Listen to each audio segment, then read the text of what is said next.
Hi friends, welcome to my channel. Today special ఏంటంటే mutton keema curry అనమాట. Mutton అయితే మేము కేజీ మటన్ అయితే తీసుకున్నాం అండి. ఇప్పుడు ఈ మటన్ని శుభ్రంగా నీట్గా శుభ్రం చేసుకొని పక్కన పెట్టుకోవాలి. ముందుగా ప్యాన్ పెట్టుకొని ఆయిల్ వేసుకొని ముందుగానే సాల్ట్ అనేది యాడ్ చేసుకోవాలి. ఉల్లిపాయలు, టమాటాలు, పచ్చిమిర్చి అన్ని ముక్కలు వేసుకొని కొంచెం దూరగా వేయించుకోవాలండి. బ్రౌనిష్ కలర్లో వచ్చేటట్టు టమాటా కొంచెం పేస్ట్ అయ్యేలాగా కొంచెం బాగా వేయించుకోవాలన్నమాట. పక్కన మనం అల్లం, వెల్లుల్లి, జీలకర్ర, మసాలా దినుసులు అన్నీ కూడా వేసుకోవాలన్నమాట. ముందుగా వేయించుకుంటున్నాం కదండి ఉల్లిపాయ, టమాటా, పచ్చిమిర్చి. చూసారా, ముందుగా సాల్ట్ వేయడం వల్ల మనకి బాగా వేగిపోయాయి కదా. ఆ అల్లం వెల్లుల్లి పేస్ట్ ఏమో అందులో యాడ్ చేసుకోవాలి.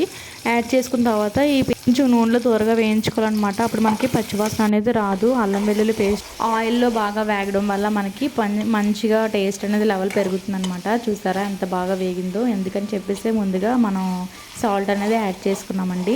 ఇప్పుడు మనం శుభ్రం చేసుకుని పక్కన పెట్టుకున్నాం కదా.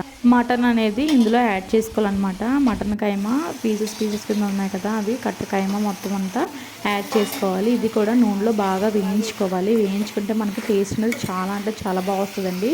చాలామంది వేయించకుండా ముందే ఉప్పు కారం వేసేసి కొంచెం వాటర్ వేసేస్తూ ఉంటారు. అలా చేయకుండా నూనెలో అనేది మనకి ముక్క బాగా వేగినట్లయితే కొంచెం మూత పెట్టుకుంటే చాలా బాగా వేగుతుంది అనమాట. ఆయిల్లో బాగా వేయించుకోవాలి. మనకి సరిపడినంత కారం అనేది యాడ్ చేసుకోవాలి. సాల్ట్ ముందుగా వేసుకున్నాం కాబట్టి వేసుకోకూడదు అనమాట. కారం అది పచ్చివాసన రాకుండా దూరగా వేయించుకోవాలి. అదే ఆయిల్లో కొంచెం అలా వేయించుకుంటూ ఉంటే మనకి చాలా అంటే చాలా టేస్టీగా చాలా బాగా వస్తుంది అనమాట కర్రీ. చూసారా, మొత్తం ఉప్పు, కారం, మసాలాలు అన్నీ కూడా కలిసాయి కదా. ఇప్పుడు అందులో మనం కొద్దిగా వాటర్ అనేది యాడ్ చేసుకోవాలి. మా ఊర్లో అయితే మటన్ అయితే చాలా మేగా ఉడికిపోద్ది అనమాట.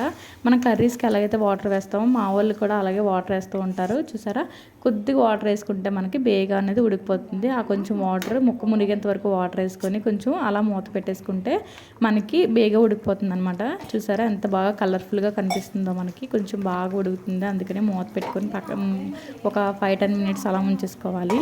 5-10 మినిట్స్ ఉంచుకున్న తర్వాత తీసేస్తే కూర అనేది చాలా అంటే చాలా బాగుంటుంది. చాలా మీకు కర్రీ స్పైసీగా టేస్ట్గా చాలా అంటే చాలా బాగుంటుంది ఫ్రెండ్స్. ఇలా మీరు ట్రై చేయండి. నచ్చితే లైక్ చేయండి, షేర్ చేయండి, కామెంట్ చేయండి. మన ఛానల్ ఫాలో అవుతూ ఉండండి. Bye bye friends.